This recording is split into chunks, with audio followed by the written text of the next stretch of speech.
Is inflation eroding your hard-earned savings, making everything more and more expensive? According to a Washington Post article, shelters across the country are reporting an increase in numbers of people looking for help. Well, inflation has eased over the last year, but most Americans aren't feeling that way. And while the Fed is working to cool prices even more, some people feel that they're doing and what they're doing is making inflation even worse. What if I told you it doesn't actually have to be this way? In today's video, I want to review some of the top strategies to build an inflation-proof portfolio.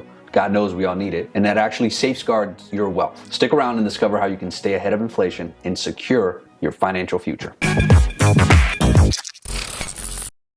Let's start by understanding why inflation erodes our money and why it's crucial to protect against it. If you already understand the ins and outs of inflation, I'm going to put timestamps below. Feel free to skip around. Inflation is the rate at which the general level of prices for goods and services rise, leading to a decrease in purchasing power. Essentially, as inflation increases, the value of money decreases, making it more expensive to actually buy the exact same goods and services. Here's an easy example. I saw this video on TikTok this week where a guy spends like $100 to buy a couple things on Walmart, and you fast forward 3 years, the price of what it would cost him to buy that exact same order skyrockets. To give you even a more detailed example, if inflation rate is 3% of what cost $100 today, it's going to cost $103 next year. Over time, this compounding effect can significantly erode the purchasing power of your savings. Without protection, of course, inflation will severely impact your financial stability and future planning. If you take a look at this chart, it's showing that if you have $100, based on the average inflation, you'll see that in 10 years, your $100 is actually only worth 74. In 20 years, that same $100 is only worth $55. So if you're not essentially hedging for inflation or planning for it, as time progresses, your investment in your portfolio will devalue. So now that we understand inflation, let's dive into the top investments that can help you build an inflation-proof portfolio. Of course, the GOAT, real estate. Real estate is a great hedge against inflation because it involves owning physical assets, which actually tend to depreciate a lot slower and tend to appreciate a lot faster. By the way, if you haven't subscribed to the channel, I'm in the process of finding a investment property and I'm going to document and record the entire thing. The first video is going to come out in a couple of weeks as I'm starting to analyze properties, look at deals, and then I'm going to start going out and obviously visiting these deals. So if you want to follow along on that journey, make sure you hit subscribe and turn on the bell notification. And of course, with real estate comes rental income, which can also increase with inflation. Rents obviously go up as inflation is going up, so it kind of hedges for itself and provides a steady amount of cash flow. According to the National Association of Realtors, the median existing home price for all housing types in May of 2023 was $396,000. And that's actually up 24% from just a year ago. This appreciation, obviously just 24% over the course of 12 months,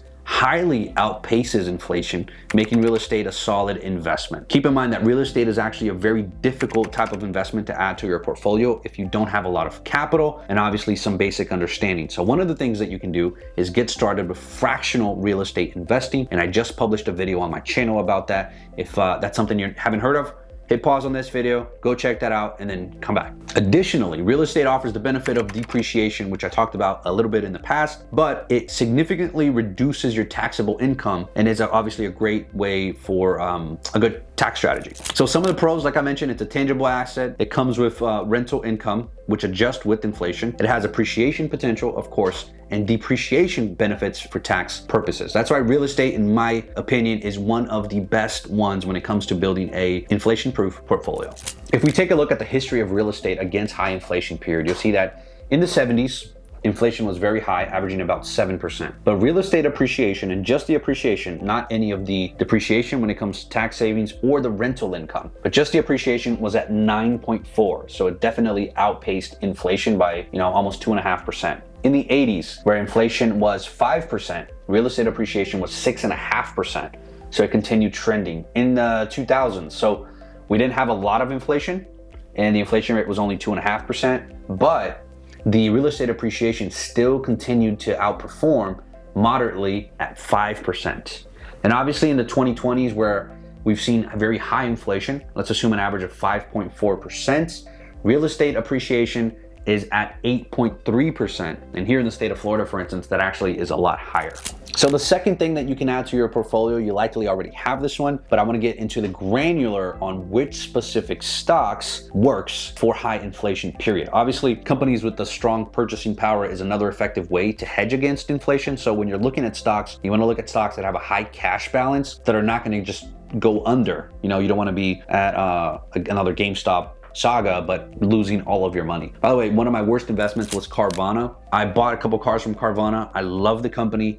And then kind of COVID happened and I ended up losing about 98% of my investment. Of course, I sold it because I want to get some of the tax write-off. As soon as I sold it, it kind of started climbing again. So it's one of those things that like one really, really bad decision was my worst investment of all time. Companies that can pass on increased costs to the customer without significantly affecting demand are well positioned to maintain their profitability during inflationary periods. According to historical data, if you take a look at the S&P 500, it has averaged about 10% of annual returns, which outpaces inflation over the long term. So although obviously if you're going to invest in stocks, I'm not talking about day trading. I'm talking about you place an order and you hold it for a long period of time. If you're not holding the stock for a couple of years, you're not actually going to monetize on it. If you look at Warren Buffett, for instance, he spent 20, 30 years holding Coca-Cola stock and it didn't do much for him. Now, the way that he operates, as much ownership as he has, he makes a lot more money than the guys who actually run Coca-Cola.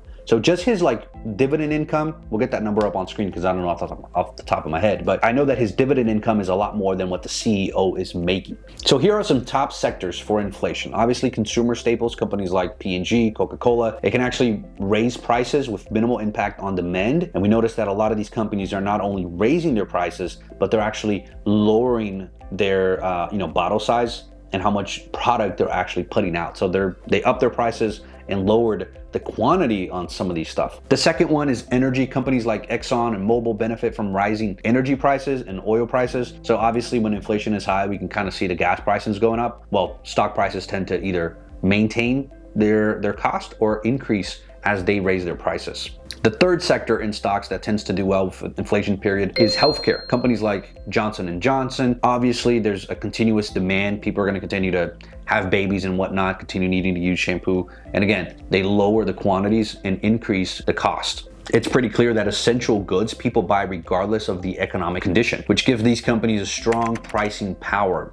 Energy companies often see higher profits during inflation due to rising oil and gas prices. One thing to consider is obviously investing in dividend-paying stocks for regular income streams. Dividends can provide a pretty good cushion against inflation as they tend to increase over time as well. So if a company is obviously doing well against inflation and they're paying out a dividend, that dividend is going to continue climbing as the prices go up, as inflation goes up, revenue continue climbing. You're going to get more money when the dividends start hitting as well, like I mentioned with Warren Buffett's case. The average dividend yield for the S&P 500 is around 2%, and they can provide a steady income that can help offset inflation's impact on your portfolio. If we look at the performance of stocks during high inflation period, the 70s was high inflation, like I mentioned, 7.1%. The S&P return was 5.9%. In the 80s, there was a moderate inflation rate of 5.1, but the return of the S&P 500 was 12.6. So although it didn't keep up pace in the 70s, if you had held it longer for about a decade, you definitely would have outpaced inflation. 2000s, 2.5 inflation, 4.9 return for the S&P 500. And in the 2020s, where we're looking at now, 5.4 inflation with a booming 14.3% return on stocks. One of the best periods ever when we're looking at inflation. Now, remember, if you had specific stocks during that time period in some of these sectors, you probably saw even a higher increase than just 14%. So the fourth type of investment that tends to work with a high inflation period is alternative investments. So stuff like bonds, tips, cryptocurrency, any other treasury products. I mentioned tips because they're obviously bonds that are designed to protect specifically against inflation. The principal value increases with inflation, so it ensures that your investment keeps up with the rising prices. According to the treasury, obviously that these prices are based or change upon with the CPI, the Consumer Price Index, which gets released every once in a while. You hear about it on the news if you're paying attention.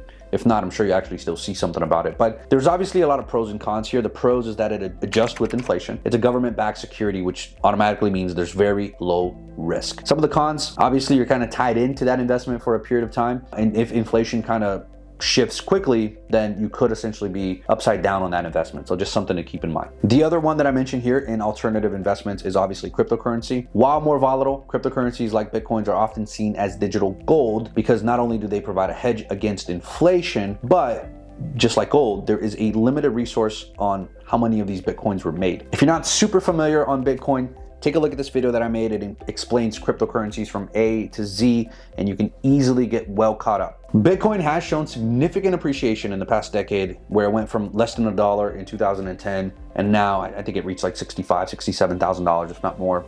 I don't follow it very closely. I have very few of them. Cryptocurrency is a minor portion of my portfolio. Diversification is key to building an inflation-proof portfolio. By spreading your investment across different asset classes, you're going to significantly reduce your risk and increase the potential for return. An example of a well-diversified portfolio during a high inflation time is something like this: 30% in real estate, 30% in stocks, 20% in commodities, and the rest split between some alternative currencies or alternative investments. Even things like equity crowdfunding is something that you could do, lending and loans. Obviously, adjust these based on your own risk tolerance and economic indicators. But diversification not only helps mitigate the risk, but ensure that your portfolio is better equipped to handle kind of these different economic conditions. All right, guys, thank you so much for sticking around. Thank you for supporting the channel. If you actually made it this far, I greatly appreciate it. And I would ask that if you have any questions, if there's a sector that I missed or an investment that you think I missed, drop it in the comments below. I read all of my comments. I reply to all of my comments. And as I'm looking to grow this channel, if you have questions, I'm here for you.